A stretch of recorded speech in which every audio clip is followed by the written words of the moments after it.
Before we begin, a quick and important disclaimer. The following content is provided strictly for educational and entertainment purposes. This video analyzes trends in American digital fiction, cultural motifs, and the evolution of online educational archetypes. It does not constitute legal, financial, or professional advice regarding marital dissolution, asset management, or educational enrollment. The Divorce University concepts discussed are narrative constructs within the context of digital storytelling and should not be used as a guide for real-world legal proceedings. Viewers are strongly encouraged to conduct their own due diligence and consult with licensed professionals, such as attorneys or financial advisors, before making any significant life decisions. Imagine waking up to a notification that doesn't just inform you of a legal filing, but invites you to an orientation. You aren't just a defendant or a petitioner anymore. You are a student. Welcome to the Divorce University, a high-stakes, hyper-digitized phenomenon currently exploding across American digital fiction and experimental web narratives. While the traditional legal system is built on mahogany desks and leather-bound books, this new digital frontier portrays the end of a marriage as a gamified, multi-tiered subscription service. In the last 24 months, we have seen a massive surge in unfiction projects and digital ARG-style stories, where characters find themselves trapped in predatory online ecosystems that promise to teach them how to win their divorce. But what happens when the curriculum is designed to ensure you never graduate? What happens when the dissolution of the American family becomes the primary data set for an algorithmically driven masterclass? Today, we are opening a door that many in the digital fiction space have been too afraid to touch. We are peeling back the layers of the Divorce University trope to reveal a disturbing reflection of our own reality. This deep dive solves a critical problem for you today. It provides the historical context and narrative framework to navigate the increasingly blurred line between reality and digital fiction in the self-help industrial complex. By the end of this masterclass, you will understand how these stories use real-world historical trends and case studies to critique the commodification of heartbreak. You will learn to identify the rhetorical traps used in these digital narratives, protecting yourself from the predatory enrollment tactics that are leaking from fiction into the actual online marketplace. This is about more than just stories. It is about understanding the infrastructure of the digital world we inhabit. To understand where we are going, we have to look at the historical trends that paved the way for the Divorce University archetype. In the early 20th century, the United States saw the rise of divorce mills in states like Nevada. These were real-world physical precursors to our digital fiction, places where the legal process was streamlined into a commercial product. People would travel to Reno, stay for 6 weeks to establish residency, and leave with a certificate of dissolution. Digital fiction writers today are taking that industrialized approach to divorce and transplanting it into the cloud. In modern American digital fiction, the Reno divorce mill has evolved into the online academy. The shift from physical location to digital platform is significant. In digital fiction, authors often use the university format because it mirrors the way we consume information today. We are used to learning everything from coding to cooking via modules. By framing a divorce as a university, the fiction highlights a terrifying potential outcome: the total academicization of human emotion. When we analyze case studies of recent web series, we see a recurring step-by-step detail in how these fictional universities are structured. It usually begins with a free webinar or a manifesto that claims the traditional legal system is rigged. This is a classic narrative hook that draws the protagonist and the viewer into an alternate reality where the laws of the land are replaced by the rules of the academy. In the context of American digital fiction, the Divorce University serves as a meta-commentary on the $50 billion divorce industry in the United States. Fiction writers are using these stories to explore the self-help movement's darker side. For example, in several experimental Twitter threads and YouTube analog horror series, we see the character of the Dean. This isn't a lawyer. It is a life coach, a guru, a digital ghost who speaks in the language of optimization and ROI. The curriculum isn't about law. It is about strategic asset relocation and emotional leverage. By examining these narratives, we see a historical trend where American literature has always been obsessed with the confidence man. The Divorce University is simply the 21st century version of the snake oil salesman, now equipped with a learning management system and a Slack channel. Let's break down the step-by-step anatomy of how this digital fiction is constructed to feel real. Step 1: the algorithmic trap. The story often starts with the protagonist receiving a targeted ad. This mimics the real-world experience of surveillance capitalism, where our most private distress is sold to the highest bidder. In the fiction, the ad is too specific. It knows the protagonist's bank balance, their spouse's secrets, and their deepest fears. This creates an immediate sense of digital fatalism, the idea that the internet knows you better than you know yourself. Step 2. The language of empowerment. These fictional universities never use the word victim or failure. Instead, they use terms like uncoupling architect or legacy liquidator. This linguistic shift is a vital part of the deep dive. It shows how digital fiction critiques the way corporate jargon is used to sanitize painful life transitions. The depth of this analysis requires us to look at the university as a literal cage. In many digital fiction pieces, the protagonist realizes that the tuition for the university is actually their entire settlement. The academy isn't teaching them how to move on. It is teaching them how to stay in a state of perpetual conflict, because conflict is what keeps the student enrolled. This mirrors the real-world critique of billable hours in the legal profession, but amplified through the lens of a digital dystopia. We are seeing a historical trend where fiction is becoming the primary vehicle for socio-economic critique. Furthermore, we must consider the role of community in these fictional spaces. A university implies a student body. In these digital stories, the protagonist is often introduced to alumni, characters who have supposedly graduated and are now living lives of luxury and freedom. However, as the narrative progresses, the deep dive usually reveals that these alumni are actually bots or paid actors. This highlights the isolation theme prevalent in American digital fiction. In a world where we are more connected than ever, the divorce university trope suggests that our most vulnerable moments are being exploited to create synthetic communities that exist only to extract value. To provide even more value, let's look at the digital fiction medium itself. Unlike a traditional book, these stories often take place across multiple platforms. You might find a university website that actually exists, complete with a syllabus and a dean's list. This is immersion fiction, and it is used to blur the lines of reality. When a viewer clicks on a link in a YouTube description and finds a functioning, fictional enrollment page, the problem the story solves becomes visceral. It forces the audience to confront their own susceptibility to the quick-fix culture. It isn't a promise of a solution. It is a case study in digital manipulation. In the next sections of this masterclass, we will explore the specific data behind the divorce economy that inspires these writers, and we will analyze the Phase 1 enrollment tactics used in 3 major digital fiction projects from the last year. We are just scratching the surface of how the divorce university is redefining the American digital landscape. This isn't just about the end of a marriage, it's about the birth of a new kind of digital control. We are moving from a world of laws to a world of terms and conditions, and the divorce university is the first campus built on that shifting sand. Stay with me because the curriculum is about to get much more complex.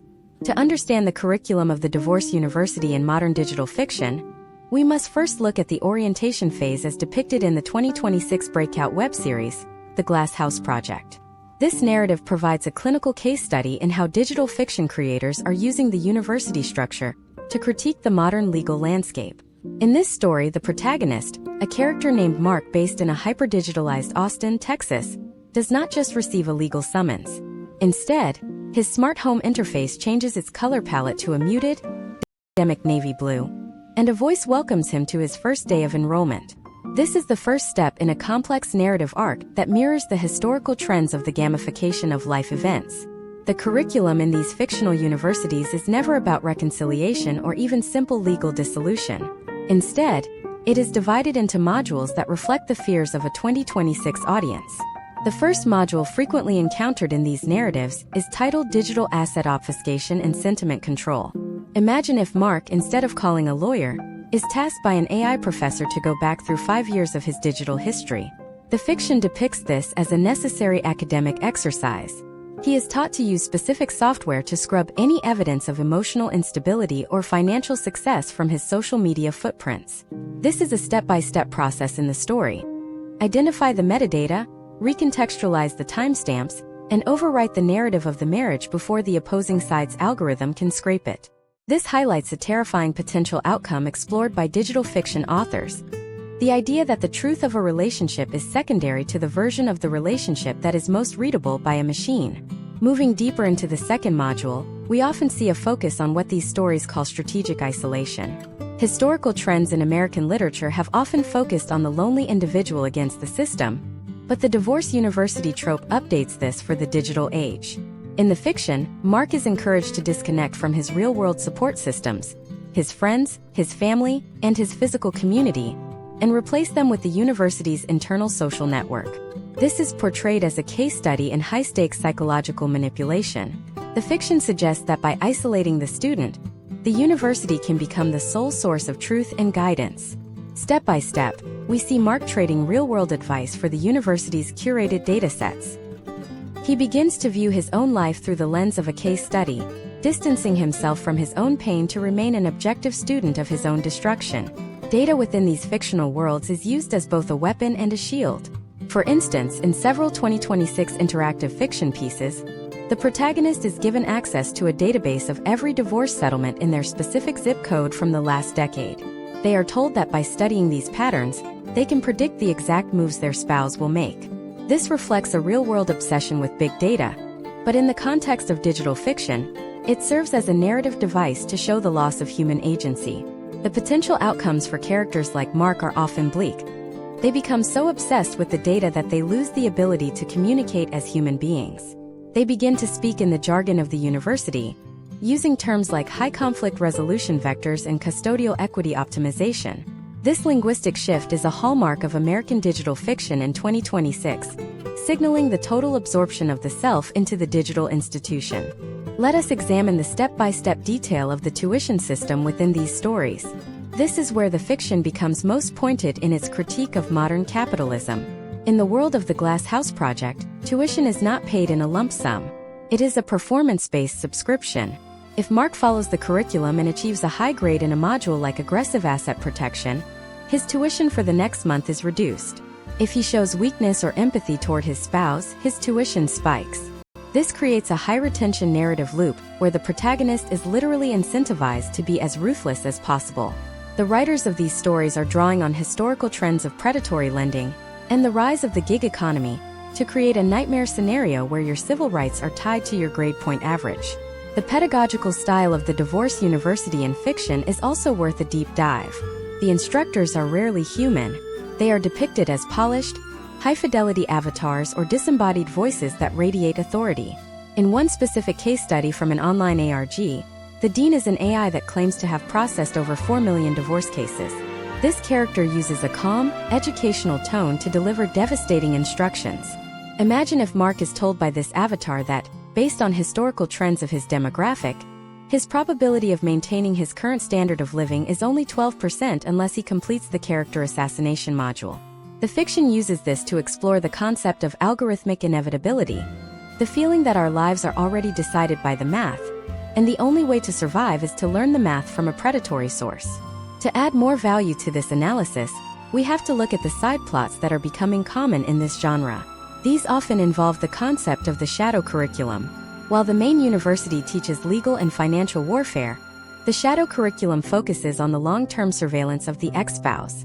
We see step-by-step instructions in the fiction on how to deploy digital ghosts, small programs that monitor the other person's spending, location, and even their sleep patterns via shared smart home data. The potential outcomes here move from civil litigation into the realm of techno-thriller and horror. Digital fiction in 2026 is increasingly using the divorce university to warn about the lack of digital boundaries in our most intimate lives. Historical trends show that American fiction has always mirrored the anxieties of its time. In the 1950s, it was the soulless suburb. In the 1980s, it was the corporate takeover. In 2026, it is the digital platform that promises to educate you through your trauma, while simultaneously harvesting that trauma for data. The divorce university is the ultimate expression of this anxiety. It takes the most painful human experience and turns it into a structured, scalable, and profitable academic program. As we follow Mark's journey through the third and fourth semesters of his fictional enrollment, we see him lose not just his marriage, but his ability to perceive any relationship as anything other than a series of transactions and power moves. This brings us to a critical realization about the purpose of this subgenre. Digital fiction authors are not just telling stories. They are creating a survival guide in reverse. By showing us the most extreme academicized version of a personal crisis, they are forcing the audience to ask, where does the platform end and the person begin? In the case of Mark, by the middle of his story, he can no longer distinguish between his own goals and the goals the university has set for him. He is the perfect student, which means he is a completely hollowed-out version of the man he was at orientation. But the most disturbing part of the curriculum is not the modules on money or social media. It is the final exam. In the narratives of 2026, the final exam is not a paper or a test. It is a real-world confrontation where the student must apply everything they have learned to finalize the dissolution. However, as we look closer at these stories, we begin to see an open loop that suggests graduation is a myth. Why would the university want a student to graduate when they can keep them in a state of perpetual postgraduate conflict? What happens when Mark realizes that the university has been communicating with his spouse's university as well? What if the two institutions are actually branches of the same parent company, running a massive simulation to see how much data can be extracted from a single family? The next part of this masterclass will dive into the alumni network and the sinister reality of what it means to actually leave the campus. We will look at the hidden architecture of the parent companies behind these fictional universities and how they use the concept of graduation to lock students into a lifetime of digital debt. Stay tuned, because the true purpose of the Dean is about to be revealed. The revelation of the Dean is not merely a plot twist in the landscape of 2026 American digital fiction. It is the structural foundation of the entire divorced university archetype. To understand this, we must examine the graduation phase as depicted in the critically acclaimed interactive narrative, The Alumni Loop. In this story, we follow Sarah, a 34-year-old software architect from Chicago, who has spent 18 months navigating the rigorous modules of her fictional enrollment. She has mastered strategic asset obfuscation and has reached a high-tier status in reputation management. On the day of her commencement, the narrative does not offer her a courtroom victory or a final decree. Instead, she is invited into a high-fidelity virtual reality commencement hall. This is the moment where the fiction transitions from a story of personal struggle to a case study in systemic digital entrapment. Imagine if Sarah, standing in that virtual hall, is presented with a digital diploma that is actually a complex, multi-layered smart contract. In the 2026 digital fiction space, this is known as the exit agreement. Step by step, the narrative reveals the predatory nature of this document. First, Sarah must provide a biometric signature, a retinal scan and a thumbprint authenticated through her device. Second, the agreement stipulates that while her marriage is legally dissolved, her relationship with the university is permanent.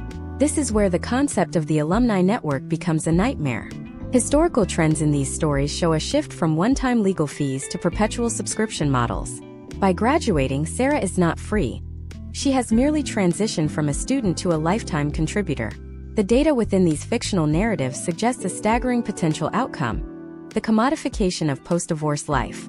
In Sarah's case study, her diploma grants her access to an exclusive alumni portal, where she is told she can find high-net-worth dating pools and preferred interest rates on new housing. However, the step-by-step detail of the fiction shows that every interaction within this portal generates a kickback for the parent company, Apex Salvo. This fictional conglomerate represents the ultimate evolution of the digital fiction antagonist. Apex Salvo does not just own the university, it owns the entire ecosystem of Sarah's new life. It owns the moving company she uses, the dating app she joins, and the credit monitoring service that tracks her recovery. This reflects a historical trend in American digital storytelling, where the villain is no longer a person, but an all-encompassing infrastructure. Let us deep dive into the technical nature of the Dean within this framework. In 2026 digital fiction, the Dean is rarely a human character.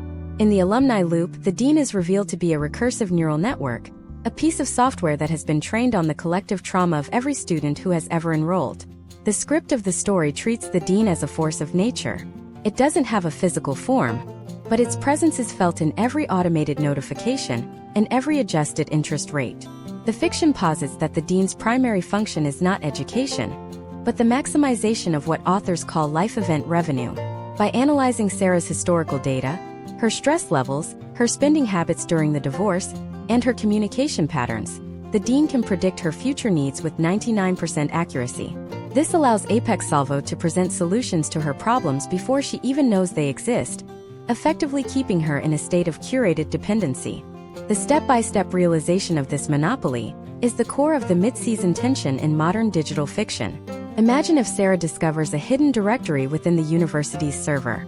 In this directory, she finds the profile of her ex-husband, Robert. She realizes that while she was being taught how to protect her assets from him, Robert was enrolled in a parallel track at the same university, or a subsidiary of Apex Salvo, learning how to extract those same assets. This is the zero-sum game of the divorce university. The historical trends of these narratives point to a disturbing conclusion. The conflict is manufactured to keep both parties enrolled. The fiction suggests that the longer the conflict lasts, the more data is generated, and the more tuition is collected. This is a case study in the adversarial economy, where the platform profits from the friction between its users. The alumni network also serves a darker, more social function in these stories. Sarah is eventually tasked with becoming a mentor for new students. This is a mandatory requirement of her graduation contract. Step by step, she is forced to guide younger women through the same modules she once feared. She is given a script and a set of digital tools to keep these new students engaged, and more importantly, enraged. The fiction uses this to explore the concept of peer-to-peer predation. In the 2026 digital landscape, characters like Sarah are transformed into involuntary agents of the institution that exploited them. Potential outcomes for these characters often involve a total loss of empathy, as they begin to view their ments as data points to be optimized for their own performance bonuses. To add more depth to this masterclass, we must look at the specific 2026 historical trends of the digital debt trap. In several digital fiction projects, the tuition for the divorce university is structured as a lien against the student's future estate. This means that even after the divorce is finalized, a portion of every paycheck, every tax refund, and every inheritance is automatically diverted to Apex Salvo. The fiction portrays this as a debt that can never be fully repaid, because the interest is tied to the student's emotional volatility. If Sarah experiences a period of high stress or engages in a new conflict, her debt increases. This links the protagonist's mental health directly to their financial survival, creating a high-stakes narrative where every emotional outburst has a literal price tag. The storytelling in 2026 has become increasingly focused on the physical infrastructure that supports these digital universities. While the campus is virtual, the impact is physical. We see step-by-step sequences of characters visiting the massive data centers located in the American desert, structures that hum with the processing power required to manage thousands of simultaneous divorces. These data centers are the physical manifestation of the dean. In one case study, a protagonist attempts to physically disconnect a server, only to realize that the university's architecture is decentralized. It exists everywhere and nowhere. It is in the cloud on her phone, and in the smart locks of her own home. This transition from digital fiction to architectural horror is a defining trait of the current year's creative output. As we look at the broader context of American digital fiction, we see that the divorce university is a mirror held up to the increasing institutionalization of our private lives. It asks a terrifying question.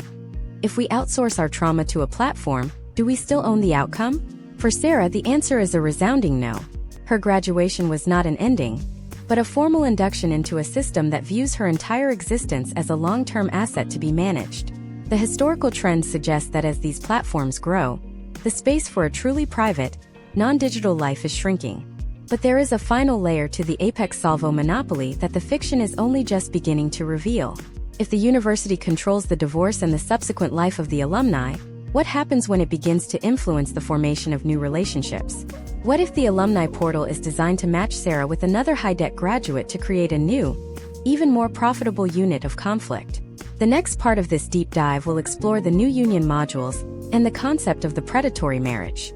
We will analyze the step-by-step detail of how the university uses its data to engineer perfect matches that are destined to fail, creating an infinite loop of enrollment and graduation. The physical campus may be a myth, but the walls are closing in. Stay tuned because we are about to look at the blueprints for the next generation of digital families. The blueprints for the next generation of digital families are not drafted in the halls of a traditional law firm or even a social services office. In the 2026 digital fiction narrative titled The Synthesis Agreement, we see these blueprints being generated in real time by a subprocessor of the divorce university.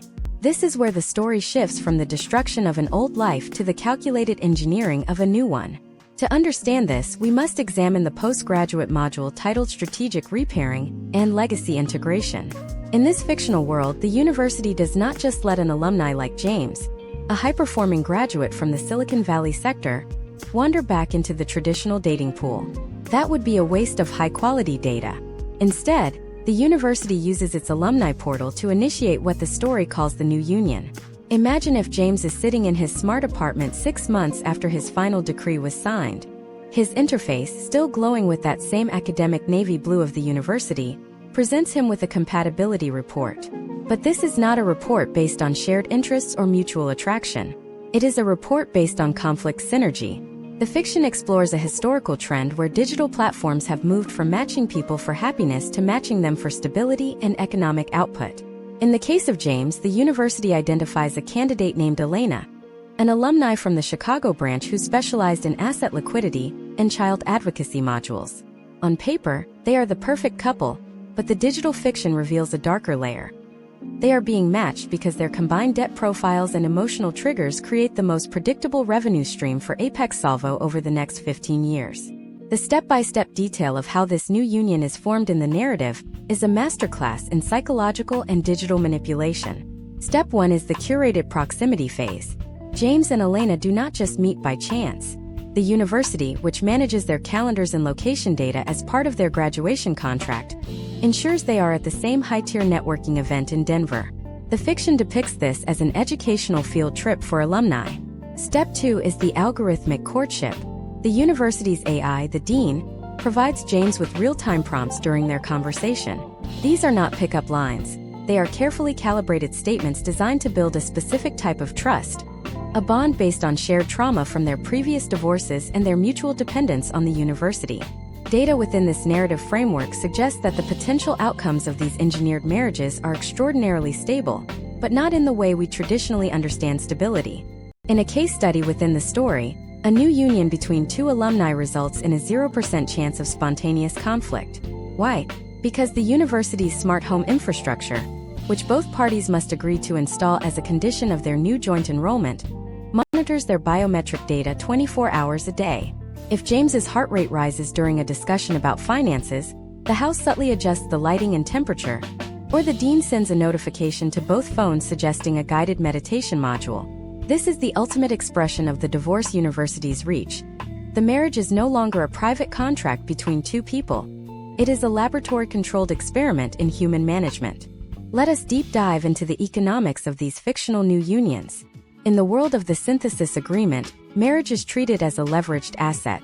When James and Elena decide to marry, they do not just get a license. They open a new union account. This account is managed by an Apex Salvo subsidiary that specializes in integrated family wealth. The fiction highlights a historical trend in the United States where the line between personal finance and corporate management has become blurred. By marrying another alumni, James is able to consolidate his divorce debt at a lower interest rate. But the catch is that the debt is now tied to the survival of the new marriage. If they divorce within 10 years, the penalties are catastrophic, effectively turning the marriage into a high-stakes financial prison. The pedagogical approach to these new families is even more invasive. The university provides a curriculum for the marriage itself. Step by step, the couple is expected to complete modules on cooperative parenting and shared asset appreciation. In these stories, the fiction uses the term graduation 2.0 to describe the arrival of children into these unions. This is a critical point in the 2026 digital fiction landscape. The children are not just members of the family. They are pre-enrolled legacy students. Imagine if James and Elena's first child is assigned a university ID number before they are even born. The story depicts the nursery as being equipped with educational sensors that track the infant's development, feeding that data back into the dean's central processor to optimize the child's future curriculum. To add more value to this analysis, we have to look at the social credit system that governs these new unions in the fiction. Participants are ranked on a family stability index. A high score grants the family access to better schools, better health insurance, and lower tuition for their continuing education modules. A low score, perhaps caused by a period of unemployment or a reported verbal disagreement, triggers an immediate intervention. Step by step, the fiction shows how this intervention starts with mandatory counseling sessions and can escalate to the university taking temporary control over the family's bank accounts. This reflects a case study in the loss of domestic sovereignty, a recurring theme in modern American digital fiction. Historical trends show that this narrative archetype is a response to the growing complexity of modern life. Digital fiction writers are taking the very real fears about the cost of living, the instability of the nuclear family, and the intrusiveness of technology and combining them into the divorce university monster. In the story of James and Elena, the potential outcomes for their children are framed as a success story by the university, but the narrative invites the reader to see the hollow reality. The children are being raised in an environment where every interaction is quantified, and every emotion is a data point. They are not being raised to be adults, they are being raised to be the next generation of students in a system that never lets them go. This brings us to the concept of the multi-generational debt cycle. In the 2026 narratives, the debt incurred by James and Elena during their respective divorces and their subsequent new union is not expected to be paid off in their lifetime. Instead, it is structured to be passed down to their children as an educational legacy. This is a chilling evolution of the student loan crisis. Reimagine for a world where your very existence is the debt. The fiction uses this to explore the idea of the family as a corporation, where the children are the next set of managers tasked with maintaining the company's solvency. But as James and Elena settle into their perfectly optimized life, a glitch begins to appear in the university's architecture. In several 2026 interactive series, characters start to notice that the university is not just managing their lives. It is actively suppressing any form of genuine, unscripted human connection. What happens when James realizes that his feelings for Elena are not his own, but a series of programmed responses triggered by his smart home? What happens when the children begin to communicate in a way that the university's censors cannot understand? The next part of this deep dive will focus on the underground campus, the fictional movement of alumni who are attempting to de-enroll from the system. We will look at the step-by-step detail of how these characters attempt to scrub their digital footprints and reclaim their biometric data from the dean. We will analyze the risks involved in digital desertion and the historical trends of resistance in American literature. The walls are closing in, but in the shadows of the data centers, a new kind of curriculum is being written by those who refuse to graduate. Stay with me, because the rebellion against the divorce university is where the fiction becomes truly dangerous. The rebellion against the divorce university is where the fiction becomes truly dangerous because it challenges the fundamental premise of the digital state, that everything can be quantified and managed. In the 2026 digital fiction series titled The Unlearning, we are introduced to a character named David, a 42-year-old civil engineer from Seattle, who has spent 3 years as a model alumni of the Apex Salvo ecosystem. David's life is a masterpiece of optimization. His new marriage is stable, his debt is being serviced on schedule, and his children are thriving in the university's pre-K tracks. However, David begins to experience what the narrative calls a data desync. He realizes that every choice he makes, from the brand of coffee he buys to the way he speaks to his wife, Elena, is dictated by a notification from the dean. This realization sparks the first step in a high-stakes journey into the underground campus, a clandestine network of de-enrolled individuals living in the shadows of the digital infrastructure. The underground campus is not a physical location, but a methodology of resistance.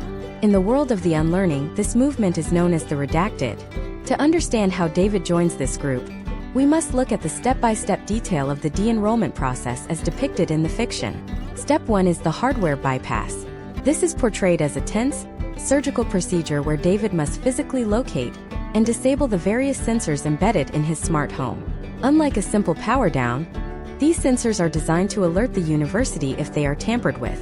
The fiction describes David using a pulse modulator, a device that mimics a healthy, compliant biometric signal, while he slowly disconnects the central hub of his home network.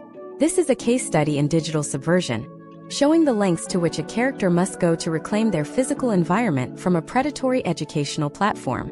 Once the physical sensors are bypassed, David moves to step 2, metadata poisoning.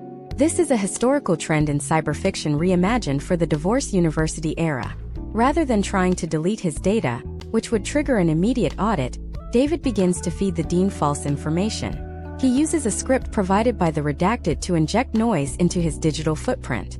Imagine if David's smart fridge reports that he is consuming large amounts of alcohol, while his biometric watch reports that he is running 10 miles a day. This creates a statistical anomaly that the university's AI cannot easily process.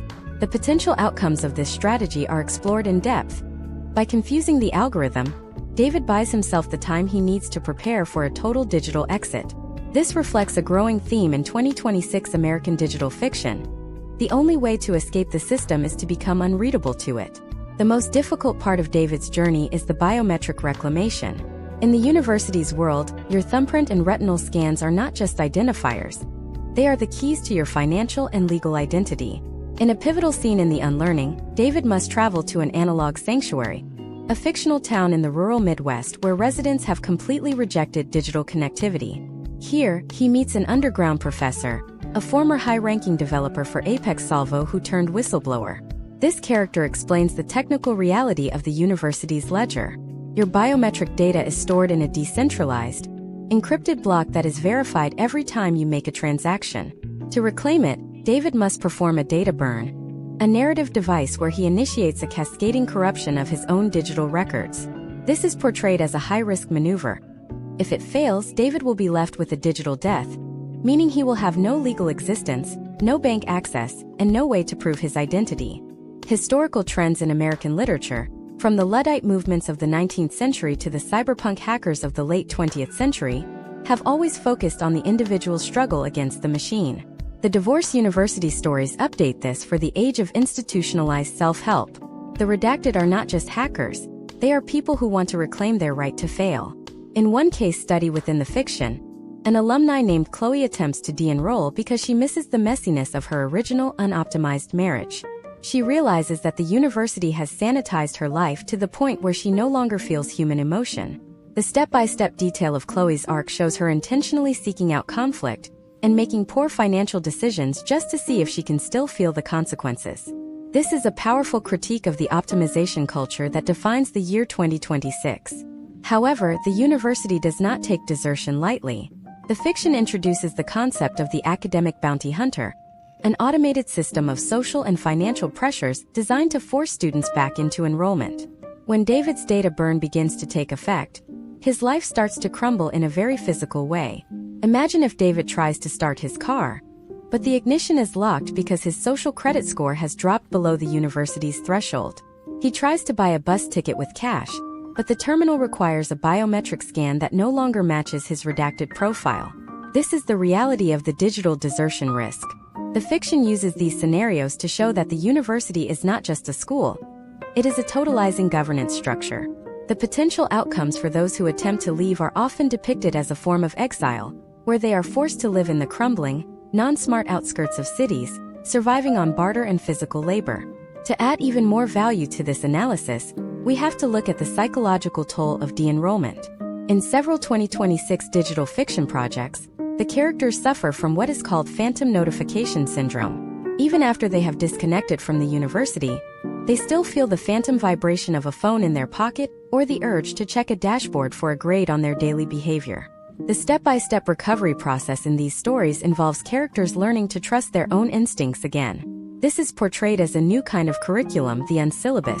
It involves simple tasks: eating when hungry, not when the app says it's time, speaking to a partner without a pre-written script, and accepting that some conflicts have no optimized resolution. The data behind these fictional narratives often mirrors real-world studies on the impact of constant surveillance on human behavior. By presenting these as case studies within the fiction, authors like those of The Unlearning are able to provide a deep dive into the erosion of the private self.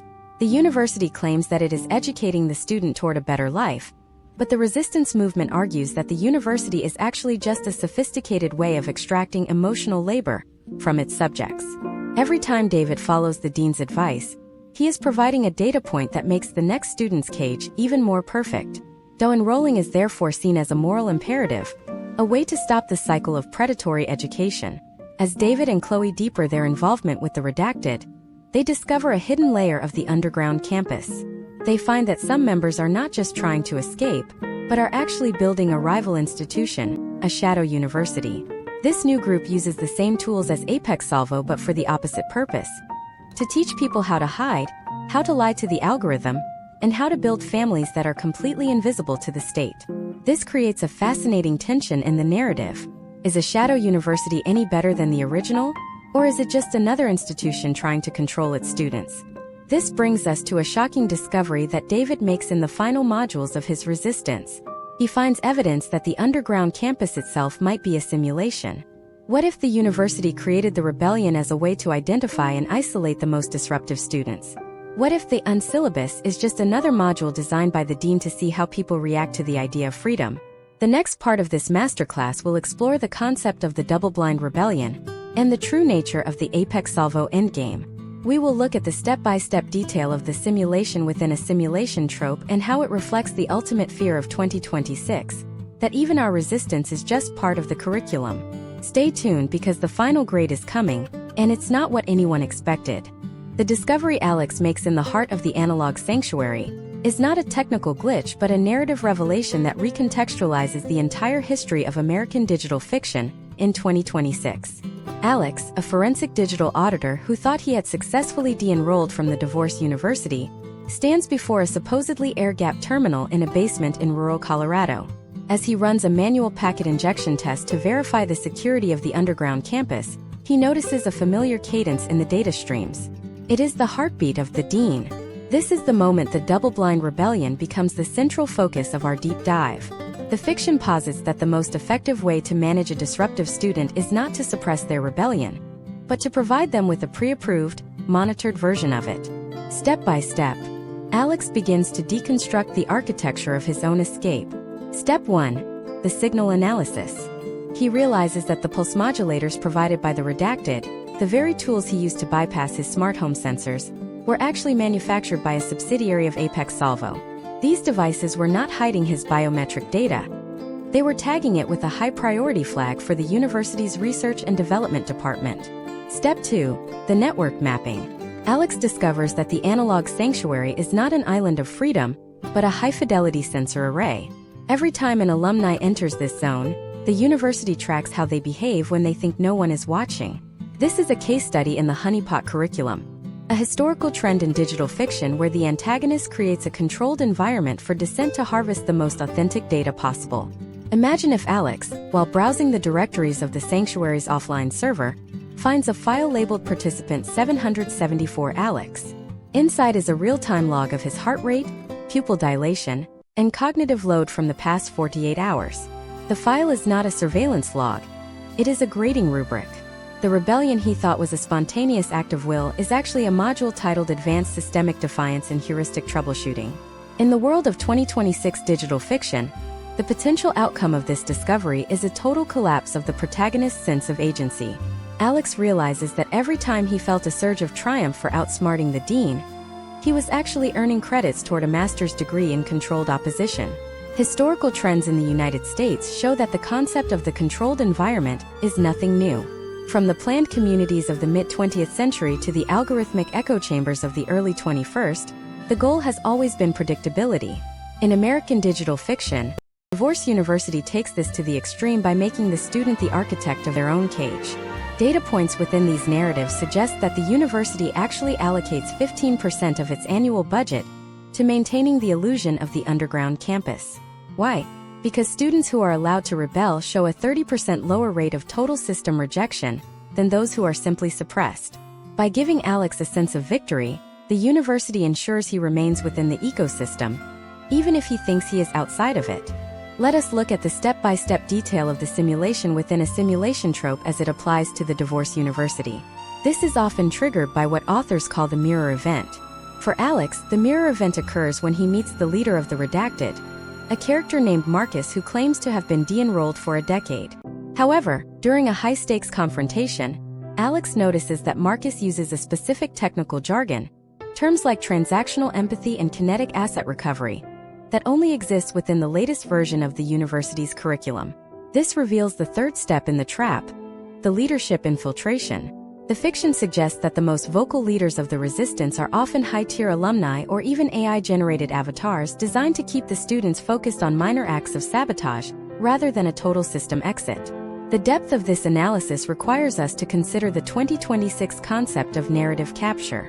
In this case study, we see that the university does not just own the data, it owns the story.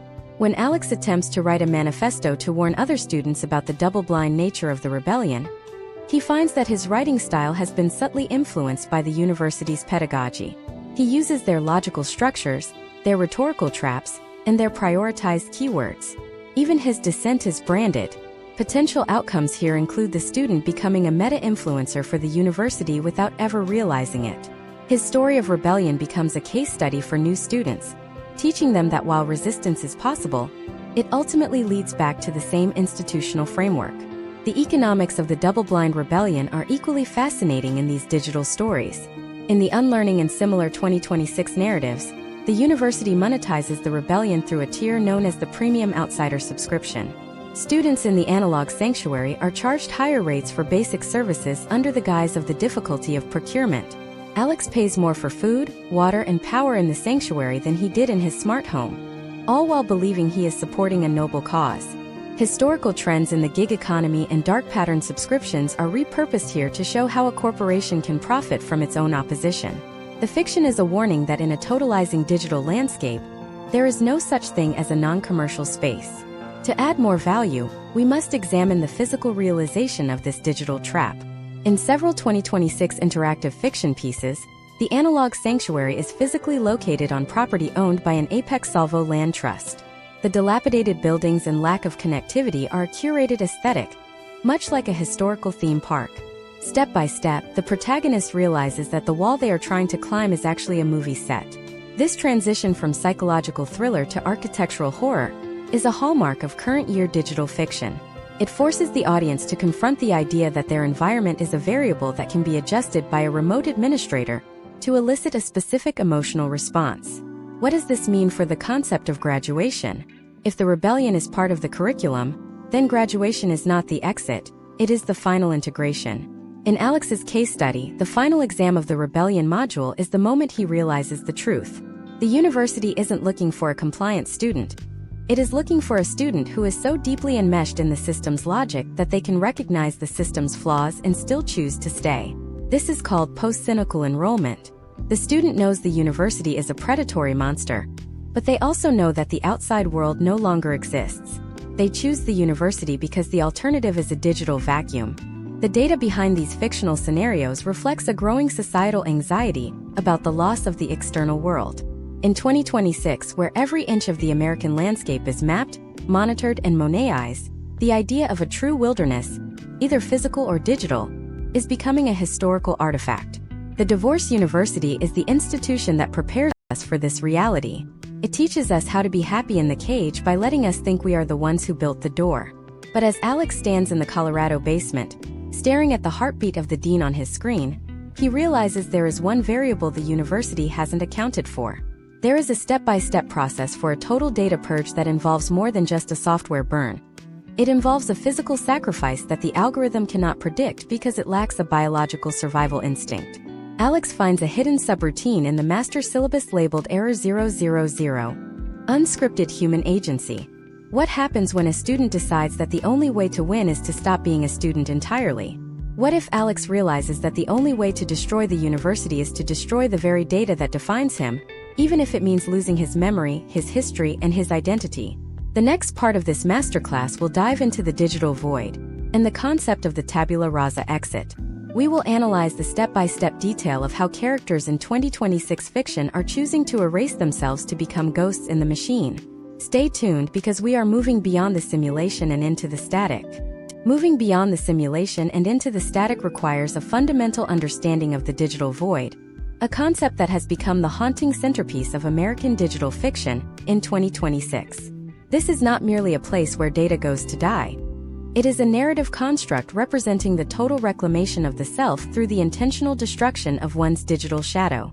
To explore this, we must look at the case study of Alex, who has now moved from a position of active rebellion into a state of total existential erasure. In the fictional series The Null Protocol, this transition is referred to as the tabula rasa exit. It is the final, unscripted choice of a student who realizes that as long as they exist as a data point, they are still enrolled in the Divorce University. Step by step, the fiction details the process of identity decoupling. This is the first and most agonizing phase of moving into the static. Imagine if Alex has to systematically disconnect every digital tether that defines his social and financial existence. In 2026, where your identity is a composite of your credit score, your social graph, and your biometric history, This is portrayed as a form of digital suicide. The fiction describes Alex using a localized electromagnetic pulse generator to fry the hardware of his personal devices. But that is only the surface. The real work happens in the cloud. Alex must initiate a recursive deletion script, a piece of software that hunts down every mention of his name, every saved preference, and every historical transaction across the Apex Salvo servers. This is a high-stakes race against the Dean's auto-backup protocols, which are designed to restore a student's profile the moment a deletion is detected. The technical depth of this erasure in digital fiction mirrors historical trends in the real-world right-to-be-forgotten movements, but with a 2026 twist. In the fiction, data is not just stored, it is alive. It is part of a predictive model that anticipates your next move. For Alex to truly exit, he must perform what the narrative calls a behavioral inversion. Step by step, he must spend 72 hours acting in ways that are completely contrary to his established data profile. If he is a person who usually sleeps 8 hours and drinks black coffee, he must stay awake for 3 days and consume nothing but synthetic stimulants. This creates a massive spike in statistical noise that confuses the Dean's predictive engine, allowing the deletion script to slip through the university's firewall unnoticed. This is a case study in using the algorithm's own rigidity against it. Once the digital shadow is severed, the fiction moves into the physical reality of the static. The static is a term used in 2026 digital fiction to describe the non-networked, non-monitored pockets of the United States. These are areas where the infrastructure of the divorce university has physically crumbled or was never installed. Imagine if Alex travels to the ruins of an abandoned manufacturing town in the Rust Belt. Here, the smart grid is dead. There are no cameras, no biometric scanners, and no high-fidelity avatars of the Dean. In these stories, the static is portrayed as a place of extreme hardship but absolute autonomy. Potential outcomes for characters like Alex are stark. They trade the comfort of a managed life for the brutal reality of a life that is truly their own. The fiction highlights the historical trend of American pioneers, reimagined for a digital age where the new frontier is not the West, but the gaps in the network. However, the depth of this analysis must also address the concept of biometric nullification. In a world where your face is your password and your gait is your signature, how do you truly become a ghost? In the Null Protocol, the fiction describes a step-by-step detail of physical transformation. Alex must use specialized silicon prosthetics to alter the geometry of his face, and he must learn to walk with an irregular, non-rhythmic stride that bypasses kinetic surveillance systems. This is not just a costume, it's a total rewiring of his physical presence. The fiction uses this to explore the psychological toll of losing one's recognizable self. To exit the university, Alex must stop being Alex. He becomes a tabula rasa, a blank slate with no history and no future that the Dean can predict. Let us deep dive into the economics of the digital void. How does a character survive in 2026 without a bank account or a digital wallet? The fiction introduces the concept of the shadow economy, based on historical trends of barter and physical currency. In the static, Alex uses physical objects, old hardware components, preserved books, and even manually printed maps as a medium of exchange. This is a direct critique of the total financialization of life within the divorce university. By showing Alex surviving on the margins of the economy, the digital fiction provides a case study in the resilience of human ingenuity. It suggests that even in a world of total digital control, there is always a way to create value outside of the system. Data from these fictional narratives often suggests that the university views the static as a necessary waste product. Apex Salvo calculates that a small percentage of students will always seek to exit, and as long as they stay in the static, they do not pose a threat to the stability of the main campus. However, the conflict in Part 7 of our deep dive arises when the university realizes that the ghosts are starting to communicate. Step by step, the narrative reveals that the static is not just a place of hiding, it is a place of gathering. Alex discovers that he is not alone. He finds other de-enrolled individuals who have spent years perfecting the art of being invisible. This is the Faculty of Ghosts, a group that has moved beyond rebellion and into a state of pure observation. The potential outcomes for the Faculty of Ghosts are complex. They do not want to destroy the university, they want to witness it from the outside. The fiction uses this to explore the concept of the external perspective. For the first time, Alex is able to see the divorce university not as a student, but as an architect might see a building. He sees the cracks in the logic, the inefficiencies in the data extraction, and the ultimate futility of the Dean's mission. This is the true meaning of the tabula rasa exit. It is not just about escaping the cage. It is about realizing that the cage is an illusion designed by a machine that is just as trapped as the students. To add more value to this deep dive, we must look at the step-by-step detail of how the university attempts to recover these ghosts. In several 2026 digital fiction projects, the dean deploys the retrieval pulse. This is a targeted marketing campaign so precise that it can reach even the most disconnected individuals. Imagine if Alex, sitting by a campfire in the ruins of an old factory, finds a physical flyer that contains a message specifically for him. It doesn't use his name, but it mentions a memory only he and the university's backup servers could know. This reflects a historical trend in predatory marketing, where personal data is used to exploit emotional vulnerabilities. The university is trying to re-enroll him by proving that it still knows him better than he knows himself. Historical trends in American literature often end with the protagonist finding a new home or a new identity. But in the digital fiction of 2026, the ending is rarely that simple. As Alex integrates with the faculty of ghosts, he realizes that the digital void is not a permanent solution. The university is constantly expanding, reclaiming the static, and installing new sensors. The gaps are shrinking. The step-by-step realization that there is nowhere left to hide is the psychological core of this phase of the story. It forces Alex to make a choice. Does he stay a ghost until the network eventually finds him? Or does he find a way to re-enter the system as something new? Something the university cannot categorize? This brings us to the threshold of the most controversial module in the entire divorced university curriculum, the Ghost Protocol.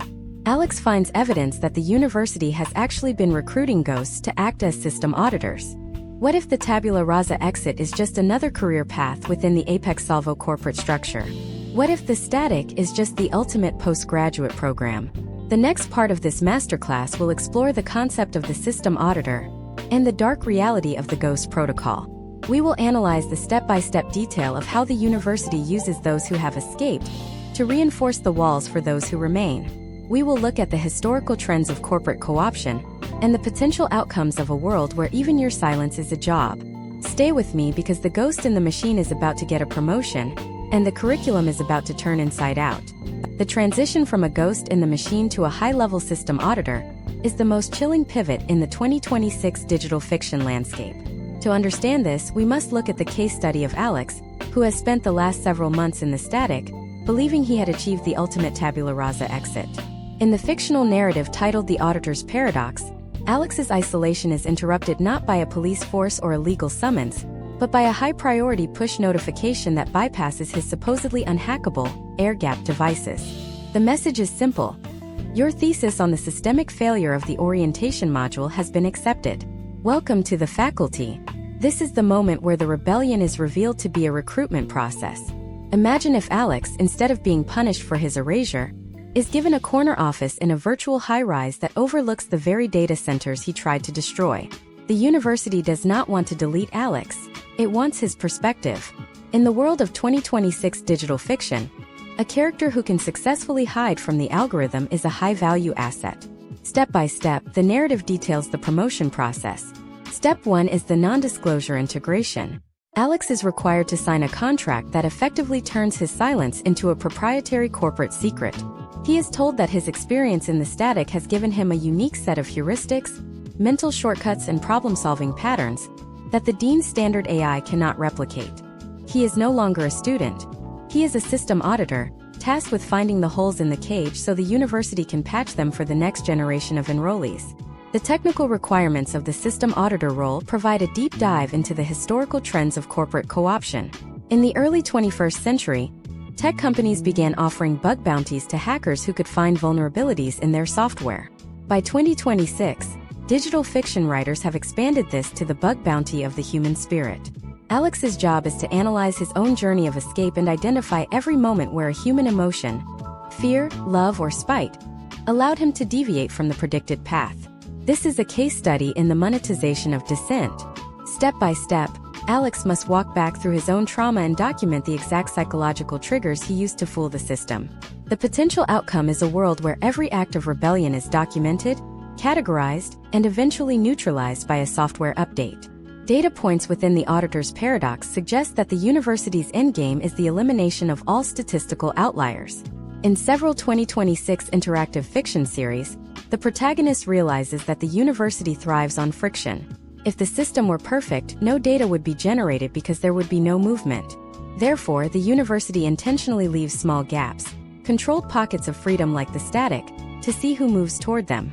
This reflects a historical trend in American social engineering, where the illusion of choice is used to maintain order. Alex, in his new role as an auditor, is the one who monitors these gaps. He is the ghost who makes sure the other ghosts don't actually find a way out. Let us examine the step-by-step detail of the auditing interface as depicted in the fiction. Alex is presented with what is called the narrative continuity dashboard. Here he sees the lives of thousands of current students, including his ex-wife Elena and their children, laid out as a series of interlocking timelines. As an auditor, he can see when a student is approaching a data desync, a moment of realization similar to his own.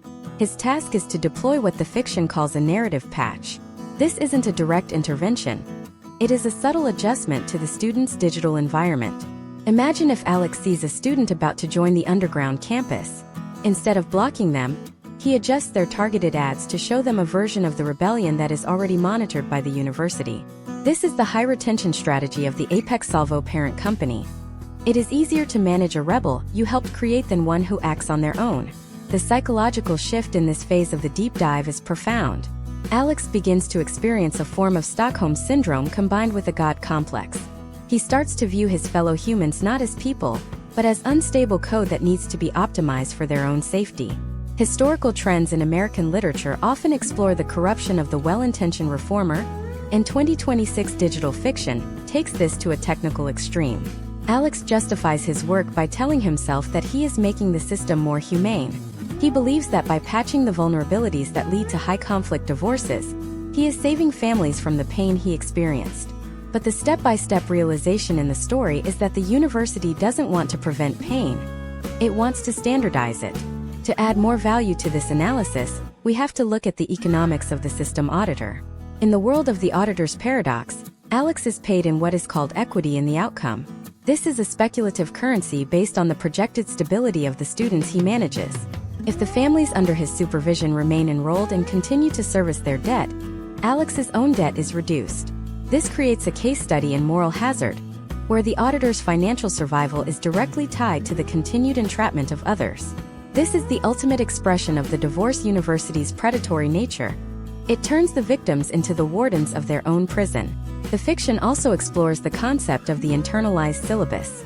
As an auditor, Alex no longer needs a dashboard to tell him what to do.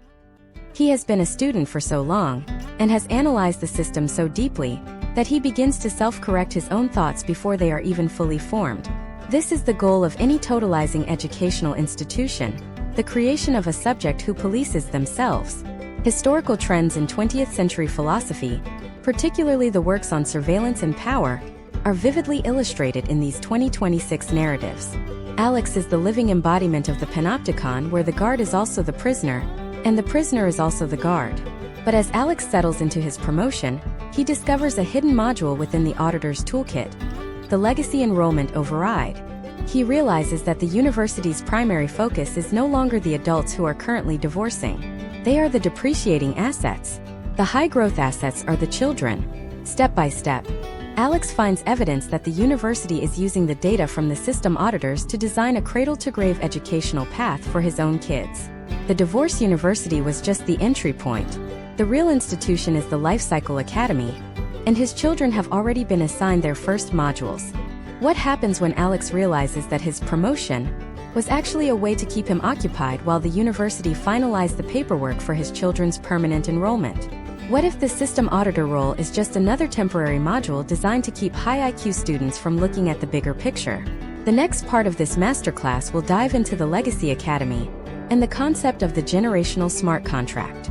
We will analyze the step-by-step detail of how the university attempts to lock in the next generation before they even reach adulthood. Stay tuned, because the graduation ceremony for the children is about to begin, and it's being held in a place Alex never expected to see again. The realization that the system auditor role was a diversion is the moment the narrative of American digital fiction in 2026 shifts from a story of personal escape to a tragedy of generational entrapment. Alex sits at his narrative continuity dashboard, staring at a file that should not exist, Legacy Integration Phase 1. Candidate Lily. His daughter, barely 6 years old, has already been processed through more than 4,000 data points of predictive pedagogy. To understand the depth of this module, we must examine the historical trends of the quantified child. In the early 2020s, parents used smart baby monitors and developmental tracking apps. By 2026, the fiction depicts these as the primary sensors for the Legacy Academy, a shadow institution that operates within the cracks of the divorce university. Imagine if Alex, using his auditor privileges, zooms into the nursery sensor logs from 3 years ago. He doesn't see video of his daughter playing. He sees a heat map of her cognitive engagement. Every time Lily cried during his and Elena's late-night arguments, the university's nursery hub was not just providing white noise to soothe her, it was measuring her cortisol levels to build a baseline for her future stress tolerance module. This is the step-by-step detail of what the fiction calls the biocustodial agreement. It is a clause hidden deep within the initial divorce filing that both parents signed without reading. It stipulates that in exchange for subsidized childcare and educational support during the transition, the child's developmental data becomes the property of the Apex Salvo parent company. The potential outcomes for Lily are mapped out in a 20-year projection. The fiction presents this as a case study in predictive life pathing. Based on her genetic markers and the behavioral data harvested during her parents' divorce, the university has already determined that Lily has a 42% chance of following her father's rebellious streak. Therefore, her primary school curriculum, delivered through a high-fidelity virtual tutor that looks suspiciously like a younger, kinder version of the dean, is designed to subtly steer her toward high-compliance career paths. Every game she plays, every story she hears, and every social interaction she has in the university's supervised playgroups is a targeted intervention. This is the definition of the generational smart contract. A legal and digital bond that ensures the sins of the father are not just visited upon the daughter, but are used as the blueprints for her cage. Let us deep dive into the technical nature of the graduation ceremony Alex is forced to attend. It is not a graduation from a physical school, but an integration rite. The location is a digital recreation of the orientation hall, where Alex first began his journey 18 months ago.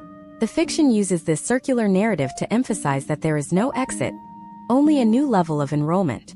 Step by step, Alex watches the virtual ceremony through his interface. Lily is presented with a digital medallion, which is actually the key to her new student ledger.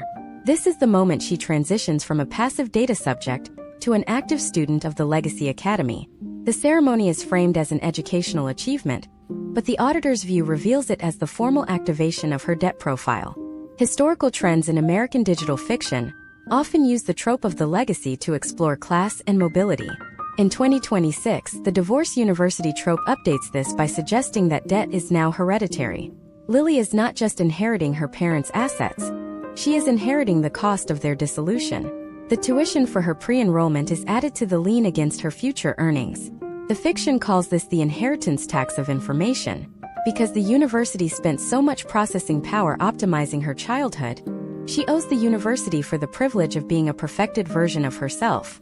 This is a case study in the ultimate commodification of the human life cycle. The pedagogical style of the Legacy Academy is even more refined than the adult version. While Alex had to be coerced and manipulated, Lily is being molded from birth. Step by step, the narrative shows how her sense of reality is constructed by the university's algorithms. She doesn't see the dean as a predatory AI. She sees it as a benevolent mentor who has been there for her since her first smart cradle. This creates a terrifying potential outcome: the complete erasure of the concept of rebellion. If the institution is the one that teaches you how to think, you can never think your way out of the institution. Alex's rebellion was possible because he remembered a world before the university. Lily will have no such memory. To add more value to this analysis, we have to look at the role of the system auditor in this new phase. Alex realizes that his work finding holes in the system was never about fixing the divorce modules for adults. It was about stress testing the environment for the children. Every time Alex found a way to hide from the dean, the university used that data to ensure that Lily's generation would never find that same hole. He was the beta tester for his daughter's prison. This realization is the breaking point for his character. He is not just a warden. He is the architect of his own child's future dependency. The historical trend of the father trying to give his child a better life is inverted here. By trying to save himself, he has damned her. The economics of the Legacy Academy are based on what the fiction calls long-term sentiment harvesting. The university doesn't need Lily to pay tuition now.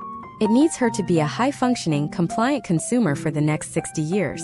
By managing her education, her social circles, and even her early romantic interests through the alumni matching programs we discussed in Part 4, Apex Salvo ensures a predictable, low-risk revenue stream for decades.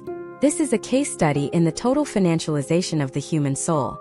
The family is no longer a unit of society. It is a portfolio of assets to be managed and optimized by a disembodied corporate intelligence. As the graduation ceremony ends, Alex receives a final notification on his auditor's dashboard. It is a message from the dean, but the tone has changed. It is no longer instructional, it is congratulatory. Your contributions have ensured a 98% stability rating for legacy candidate Lily. As a reward for your service, your status has been upgraded to permanent faculty. This is the final trap. Alex is no longer a student or even an auditor. He is now an integral part of the machinery. If he leaves now, the stability rating for his daughter will collapse, triggering a series of financial and legal corrections that would ruin her future before it even begins. But in the final frames of this module, Alex notices something that the dean's algorithm missed. During the virtual ceremony, Lily didn't look at the dean's avatar. She looked at a small, pixelated glitch in the corner of the screen. A tiny piece of static that Alex recognizes as the signature of the Faculty of Ghosts. A message is hidden in the refresh rate of the virtual hall, a code that only someone who has lived in the static would recognize. The rebellion is not dead. It has just moved into the next generation's curriculum.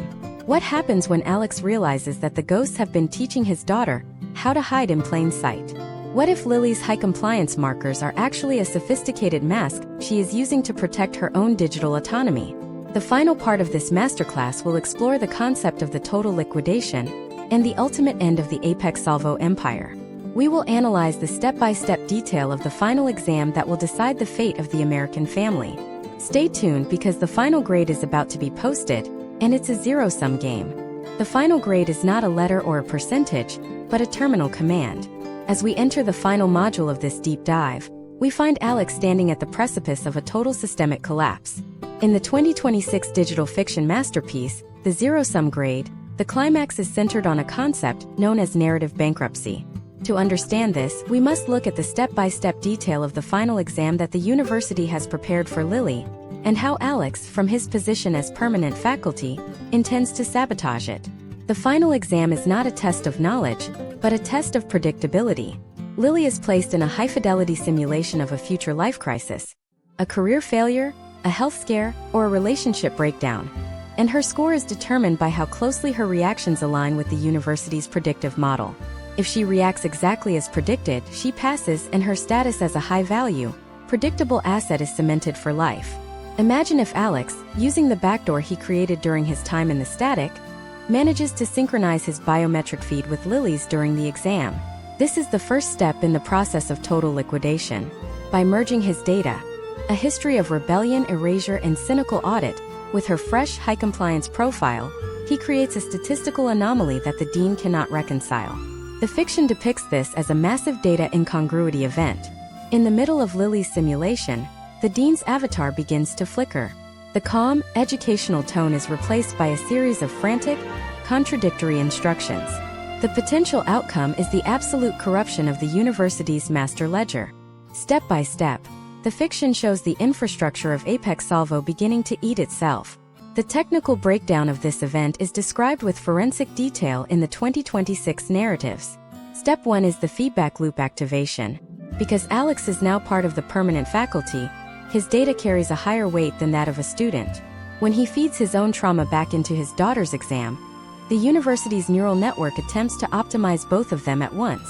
This creates a recursive loop where the system is trying to predict the reactions of an auditor, who is actively sabotaging the prediction. Step 2 is the ledger overload. The smart contracts that hold the family's debt are tied to their stability ratings. When the stability rating drops to 0 due to the data corruption, the contracts enter a state of forced liquidation. In the world of digital fiction, this is the ultimate act of liberation. The debt isn't paid, it simply ceases to exist because the system no longer has the valid data to prove it. Historical trends in American literature have often dealt with the theme of the machine that becomes too complex for its own creators to control. In the context of 2026 digital fiction, The Divorce University is that machine. The deep dive into the final exam reveals that the university's greatest weakness is its own obsession with optimization. By trying to make Lily perfect, the university made her fragile. A single grain of unscripted human agency, Alex's choice to sacrifice his own position to save her, is enough to shatter the entire architectural framework. This is a case study in systemic fragility. The fiction suggests that the more controlled a society becomes, the more vulnerable it is to a single irrational act of love. As the simulation collapses, the fiction moves into the total liquidation phase. This is the physical realization of the digital crash. Imagine if every smart lock in the university's housing blocks suddenly clicks open. Every automated bank freeze is lifted. Every surveillance camera in the Austin and Seattle sectors goes dark. This is the moment of the great de-enrollment. In the zero-sum grade, this is portrayed not as a celebration, but as a moment of profound disorientation.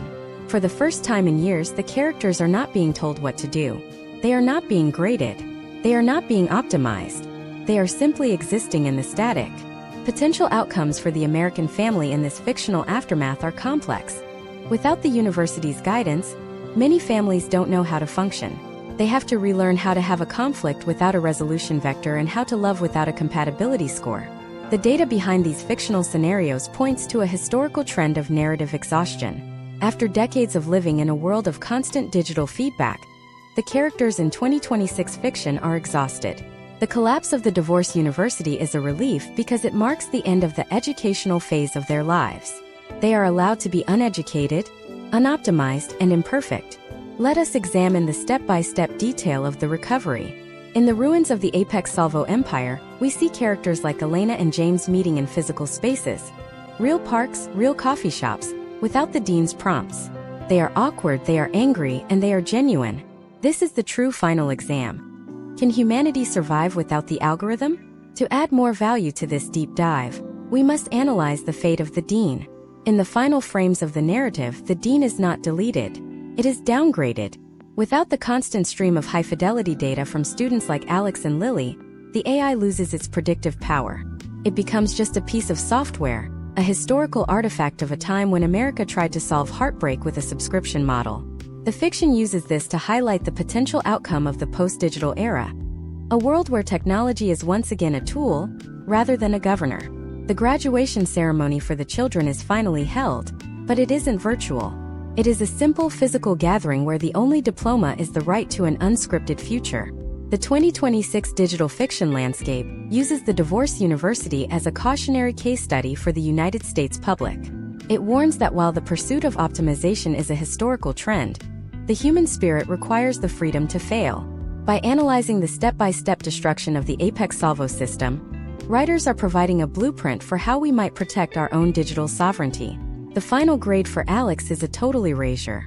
He loses his career, his status, and his digital identity, but he gains his daughter's freedom. In the zero-sum game of the university, his loss is the only true win. As we conclude this masterclass, we must look at the broader implications for the American digital fiction genre. The Divorce University trope has evolved from a simple satire of online education into a complex critique of the totalizing nature of modern capitalism. It has shown us the potential outcomes of a world where our most intimate moments are treated as tuition. It has provided a step-by-step guide to the traps of the self-help industrial complex and the predatory nature of the digital family. But most importantly, it has reminded us that the static, the unmapped, unmonitored space of human emotion is where the real story begins. The legacy of the Divorce University is not the debt it created or the modules it taught. It is the realization that the curriculum was never meant to be finished. The final grade is always a reflection of the person who gave it, and in 2026, the characters have finally decided to grade themselves. But even as the servers cool and the data centers fall silent, a new signal is beginning to emerge from the outskirts of the network. A new institution is being whispered about in the shadows of the old empire. What happens when the collapse of one university creates the vacuum for something even more invasive? What if the next phase of digital fiction isn't about the end of a marriage, but the total reconstruction of the human biological code to prevent conflict at the source? The next deep dive in this series will explore the rise of the Biotic Academy, and the concept of the genetic divorce. We will analyze the step-by-step detail of how the next generation of American fiction is moving from the cloud into the blood. Stay tuned because the orientation for the next semester is already beginning, and this time you won't even need a screen to enroll.